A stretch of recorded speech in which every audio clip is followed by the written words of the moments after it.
Assalamualaikum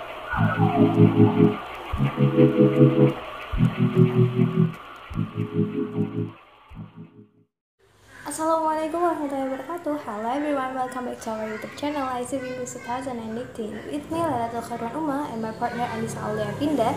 In this video we will discuss about we'll explain about ta'wil and nasakh, muradif and mushtara.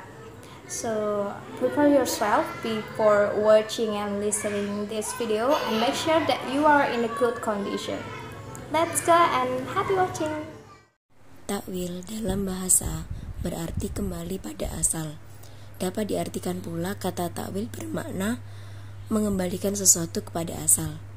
Adib Sholih telah menyimpulkan definisi takwil dalam kacamata para ulama usul fikih adalah pemalingan lafal dari maknanya yang zahir terhadap makna yang tidak mudah dipahami, dikarenakan terdapat dalil yang memperlihatkan bahwa makna tersebut adalah makna yang dimaksud oleh lafal.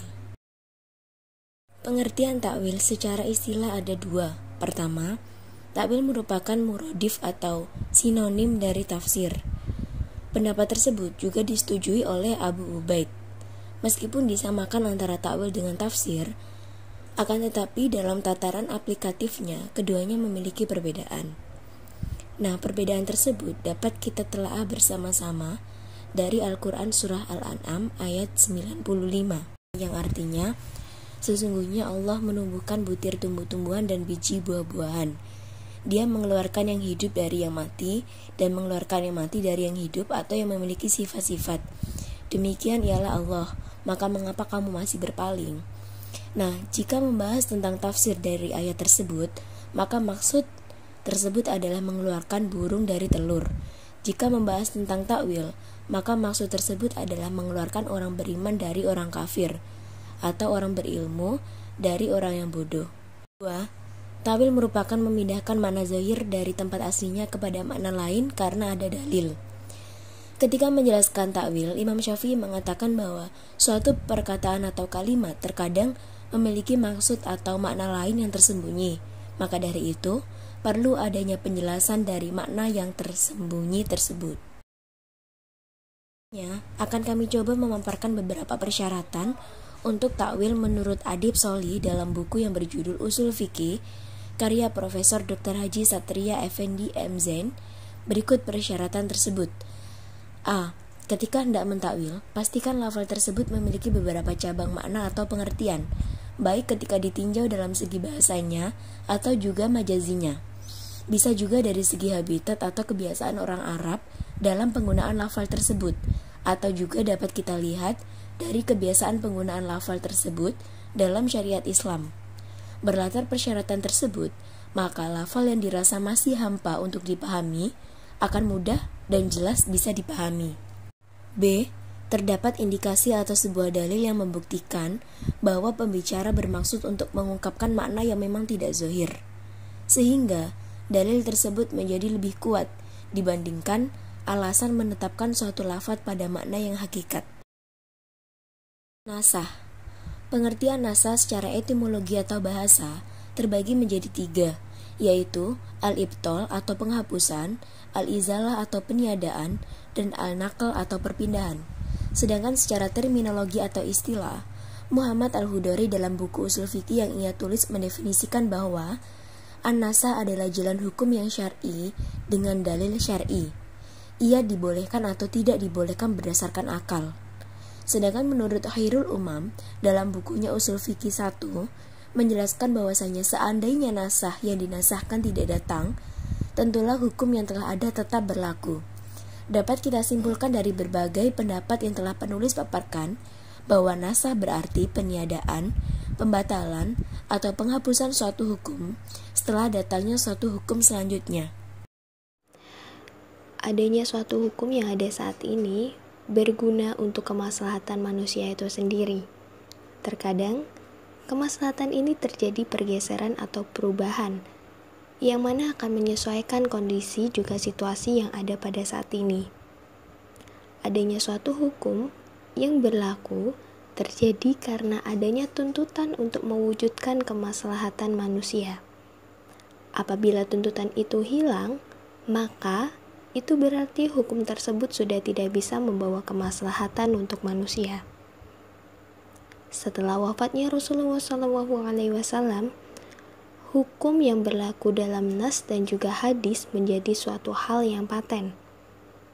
Atau dapat diartikan, syariat-syariat yang ada pada saat ini telah menjadi hak bagi umat muslim dan membentuk satu undang-undang yang berlaku. Berdasarkan kejelasan dan cakupannya, nasa dibagi menjadi nasa sari, yaitu ayat yang secara jelas menghapus hukum yang terdapat pada ayat terdahulu. Misalnya, ayat tentang perang pada surat Al-Anfal ayat 68. 2. Nasa dimi, yaitu jika terdapat dua nasa yang saling bertentangan dan tidak dikompromikan dan keduanya turun untuk sebuah masalah yang sama, serta kedua-duanya diketahui waktu turunnya. Ayat yang datang kemudian dihapus ayat yang terdahulu, seperti pada surat Al-Baqarah ayat 180. Ketiga, nasah kulli, yaitu menghapus hukum yang sebelumnya secara keseluruhan. Contohnya ketentuan iddah 4 bulan 10 hari pada surah Al-Baqarah ayat 234 dinasah oleh ketentuan iddah 1 tahun pada ayat 240 pada surat yang sama. Selanjutnya nasah juz'i, yaitu menghapus hukum umum yang berlaku bagi semua individu dengan hukum yang hanya berlaku bagi sebagian individu, atau menghapus hukum yang bersifat mutlak dengan hukum yang muqayyad. Contoh dalam surat An-Nur ayat 4 dengan ayat 6 surat yang sama. Nas yang tidak dapat dinasah. Tidak setiap nas yang ada dalam Al-Quran atau Sunnah pada masa Rasulullah SAW dapat dinasah oleh nas yang datang kemudian. Bahkan di antara nas terdapat nas yang muhkamah atau nas yang tidak dapat dinasah sama sekali. Di sini ada 3 macam nas yang tidak dapat dinasah. Yang pertama yaitu nas-nas yang mengandung hukum dasar yang tidak bisa dirubah dengan perubahan keadaan manusia, serta baik buruknya tidak bergantung dengan aspek penilaian. Contohnya, nas wajibnya beriman kepada Allah, beriman kepada malaikat, beriman kepada Rasul, beriman kepada kitab-kitabnya, hari akhir, dan seluruh pokok-pokok akidah dan ibadah. Kemudian, yang kedua, nas-nas yang mengandung beberapa hukum serta melalui sigotnya dapat menampilkan penguatan hukumnya, sebab penguatan sigot terhadap sebuah hukum menuntut ketiadaan penasahannya. Contohnya yang terdapat dalam Quran surat An-Nur ayat 4. A'udzu billahi minasyaitonir rajim. Bismillahirrahmanirrahim. Wala taqbalu lahum syahadatan abada, yang artinya, dan janganlah kamu terima kesaksian mereka untuk selama-lamanya. Lafal selamanya menunjukkan bahwa larangan ini adalah hukum yang abadi, tidak akan hilang. Kemudian yang ketiga, nas-nas yang menceritakan sebuah kejadian yang telah terjadi serta memberitakan suatu peristiwa yang pernah terjadi. Contohnya dalam Quran surat Al-Haqqah ayat 5-6. Jika ada penghapusan nas yang bersifat informatif, berarti menunjukkan adanya pendustaan terhadap orang yang menerima informasi atau berita, sedangkan dusta adalah mustahil bagi Allah. Ketiga macam nas tersebut tidak dapat menerima nasah, sedangkan yang lainnya dapat menerima nasah, yaitu pada masa awal pensyariatan, maksudnya pada masa hidup Rasulullah SAW, bukan sesudahnya. Prinsip umum dalam menasah suatu nas yaitu innan nasa la yunsikhuhu ilan nasu fi quwwatihi aw aqwa minhu, yang artinya bahwasanya nas tidaklah dinaskan kecuali dengan nas yang sejajar kekuatannya atau lebih kuat daripadanya. Dari prinsip umum tersebut, maka dapat kita lihat jika suatu nas hanya bisa dinasahkan oleh sesama nas, tidak bisa suatu nas dinasahkan oleh suatu ijma', apalagi jika nas tersebut bersifat qat'i. Begitu pula dengan nas yang bersifat zani, tidak dapat dinasahkan oleh sebuah ijma'. Hal ini karena ijma sendiri berlandaskan pada Al-Quran dan juga hadis. Secara bahasa, muradif berarti membonceng atau ikut serta. Muradif adalah beberapa kata namun memiliki makna atau arti yang sama atau lebih mudahnya disebut dengan sinonim. Contoh dari lafadz muradif seperti yang ada di bawah ini. Mengenai hukum muradif sendiri, ulama memiliki perbedaan pendapat. Apakah diperbolehkan atau tidak jika dalam satu pemakaian bila terdapat beberapa kata yang memiliki arti yang sama. Namun, pendapat terkuat mengatakan iqa'ul mutsrodifaini makanal akhariya juzu'i idza kana min lughati wahidah, yang mana artinya menempatkan dua muradif pada tempat yang lain itu diperbolehkan apabila ada ketetapan syara. Kemudian pendapat lain mengungkapkan iqa'ul mutsrodifaini makanal akhariya juzu'i idza kana min lughati wahidah, yang artinya menempatkan masing-masing dari dua lafadz muradif di tempat yang lain adalah boleh apabila lafadz muradif itu dari satu bahasa. Maksud dari pendapat yang kedua mengenai dari satu bahasa ialah berasal dari bahasa yang sama, yakni sama-sama berasal dari bahasa Arab. Perbedaan pendapat mengenai muradif juga terjadi pada bacaan selain di dalam Al-Quran. Misalnya dalam bacaan sholat, Imam Syafi'i beserta Imam Malik tidak memperkenankan membaca kalimat takbir ketika sholat selain Allahu Akbar.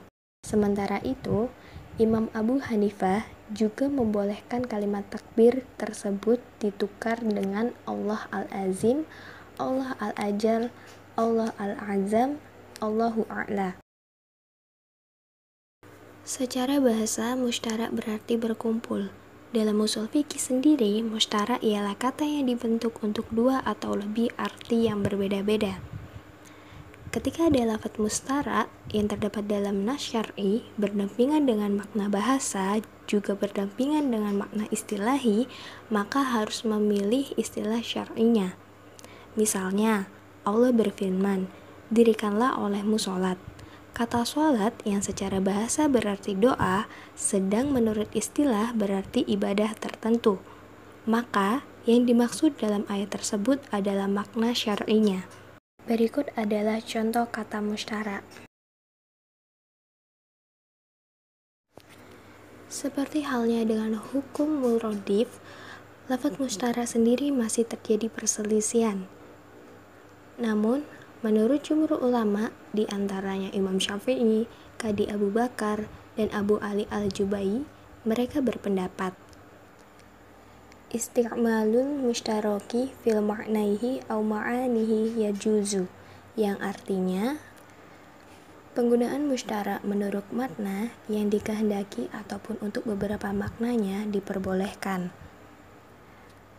Mereka berlandaskan pada firman Allah dalam Quran Surat Al-Hajj ayat 18 yang berbunyi, Bismillahirrahmanirrahim.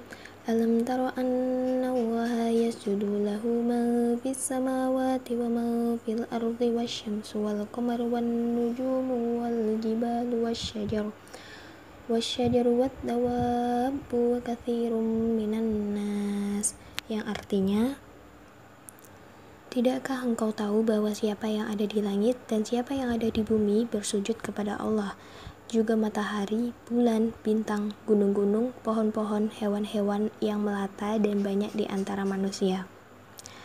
Lafadz yasjud merupakan lafadz musyarak yang mana memiliki dua arti, yakni tunduk dan meletakkan dahi di bumi.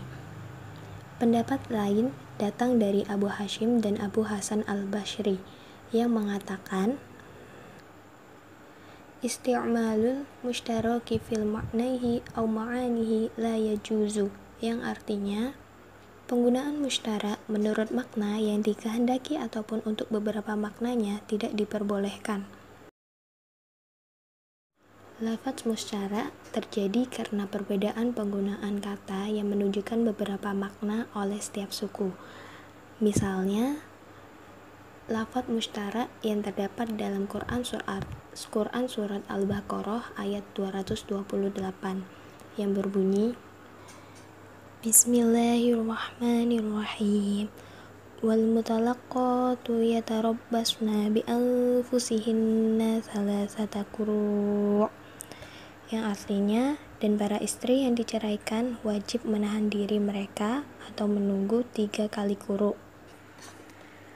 Kata quru' merupakan lafadz mushtara. Sebagian ulama berpendapat jika quru' berarti suci, sebagian yang lain mengartikannya dengan haid. Karena kata quru' merupakan lafadz mushtara, maka kita tidak bisa menggunakan kedua makna tersebut secara bersamaan.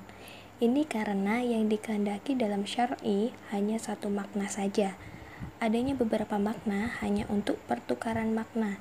Maksudnya, pada kata tersebut dapat diartikan menjadi makna ini atau makna itu. Maka, dalam ayat tersebut, bila seorang wanita ditalak, wanita tersebut memiliki 2 kehendak untuk masa idahnya. Kehendak yang pertama yakni masa idahnya selama 3 kali haid. Kehendak yang kedua yakni selama 3 kali masa suci.